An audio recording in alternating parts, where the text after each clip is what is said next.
सकते हैं, लेकिन भावना जगजीत सिंह डल्लेवाल जी की है। जो महंगाई दर अगर लेबर ब्यूरो के भी आंकड़े निकाल के देखें तो हर साल के अगर जनवरी को पैमाना मान ले तो हम एक एक साल की जो महंगाई दर है, जनवरी 2014 में 7.24%, जनवरी 2015 में 7.17%, जनवरी 2016 में 5.91%, अगर इस तरीके से 2023 तक नाप ले तो टोटल आप बढ़ोतरी अगर देखोगे तो वो 56.53% है। तो माननीय गृह मंत्री जी, जो पिछले 10 सालों में आपने जितना गेहूं का एमएसपी बढ़ाया है उससे ज्यादा तो आपकी सरकार ने उसका खर्चा बढ़ा दिया, किसान की लागत बढ़ा दी। अगर आप धान की बात करेंगे, 2004 में एमएसपी था 560 रुपया क्विंटल, 2014 में था 1360 रुपया क्विंटल, 2024 में 2320 रुपया क्विंटल। अगर परसेंटेज में बढ़ोतरी देखोगे तो 2004 से 2014 तक जो बढ़ोतरी हुई 142% और 2014 से 2024 तक जो बढ़ोतरी हुई वो 70% हुई। तो अगर आंकड़ों की भी बात कर ले तो आपके 10 साल में किसानों की लूट बढ़ी है। और माननीय गृह मंत्री जी, एक बात आपको हम और कहना चाह रहे हैं, अगर आपके सरकार के डाटा की बात करें तो पिछले 4 सालों में जितना बजट हमारे देश के वित्त मंत्रालय ने कृषि मंत्रालय को दिया था, किसानों के लिए काम करने के लिए दिया था, पिछले 4 सालों में उसमें से भी 1 लाख करोड़ रुपया साल के आखिर में कृषि मंत्रालय ने वित्त मंत्रालय को लौटा दिया। जो वित्त मंत्रालय ने पैसा दिया किसानों के लिए, आपकी सरकार ने उसे भी खर्चे नहीं किया। अगर आपकी नीति और नीयत सही होती तो 1 लाख करोड़ रुपए में देश के किसानों के लिए एमएसपी गारंटी कानून बनाया जा सकता था, लेकिन आपके अंदर राजनीतिक इच्छा शक्ति नहीं है।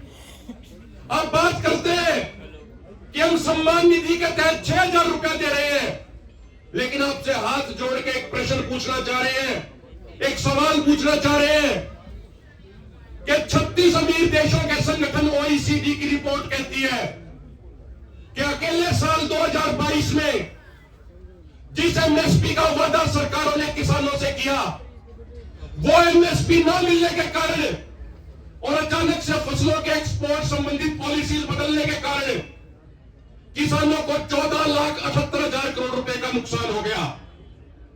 2023 की ओईसीडी की रिपोर्ट कह रही है अचानक से एक्सपोर्ट संबंधित इंपोर्ट संबंधित पॉलिसीज बदलने के कारण, आपकी गलत नीतियों के कारण किसानों को $120 बिलियन यानी 8,40,000 करोड़ रुपए का नुकसान हो गया।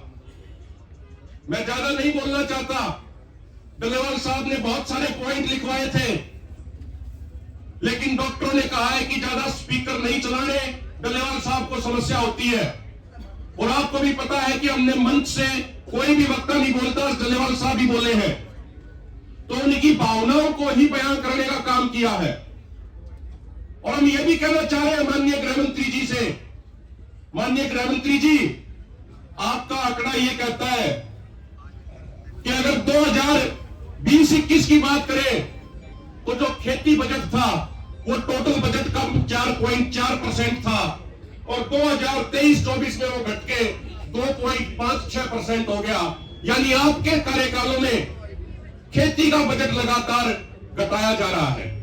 इसलिए प्रार्थना है दोनों फोरमों की तरफ से माननीय गृह मंत्री जी से कि देश का पेट भरने वाले एक साधारण किसान, हम सब के आदरणीय किसान नेता आदरणीय जगजीत सिंह डल्लेवाल जी के अनशन का आज 21वां दिन है।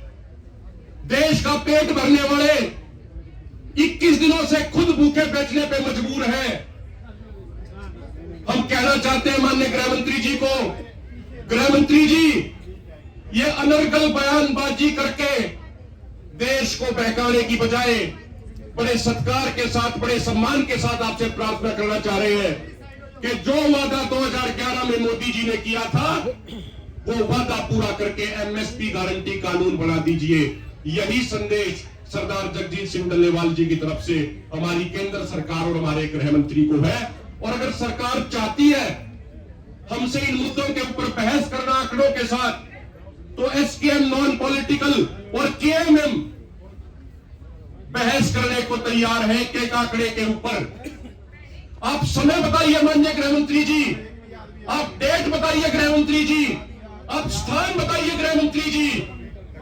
समय आपका, स्थान आपका, डेट आपकी, सारे आंकड़ों के साथ, एक एक चीज के जवाब के साथ आपके साथ बहस करने को तैयार है। और इस खुले मन से कहना चाह रहे हैं, ये लोकतंत्र का चौथा स्तंभ, ये मीडिया यहां मौजूद है। हम सरदार जगजीत सिंह डल्लेवाल जी की तरफ से एक बात कहना चाह रहे हैं, इस मीडिया के चौथे स्तंभ के सामने सरकार हमारे मुद्दों के ऊपर हमसे खुली बहस कर ले, तर्कों के साथ सरकार के हर सवाल का जवाब देंगे। हम सड़क पे भी मजबूत हैं और टेबल पे भी मजबूत हैं। मीडिया के सामने बहस हो जाए ताकि पूरे देश के सामने उसका लाइव प्रसारण जाए और देश को भी पता लग जाए, देश भी जान ले कि किसान सही है या सरकार सही है। मैं उम्मीद करता हूं हमारे देश के गृह मंत्री जी हमारे दोनों फोरमों की तरफ से और सरदार जगजीत सिंह डल्लेवाल जी की तरफ से हमारे इस खुली बहस के न्योते को स्वीकार करेंगे। माननीय गृह मंत्री जी, आपका इंतजार रहेगा कि कब आप हमें खुली बहस के लिए डेट बताओगे, स्थान बताओगे, जगह बताओगे। हम बड़े ही सत्कार के साथ, बड़े ही सम्मान के साथ एक एक चीज में आपके साथ, आपके मंत्रियों के साथ बहस करने को तैयार है। आप तय कर लीजिए कि आपको हमसे चर्चा करनी है या नहीं करनी है। हम हमारी तरफ से बहस करने के लिए तैयार है। बहुत बहुत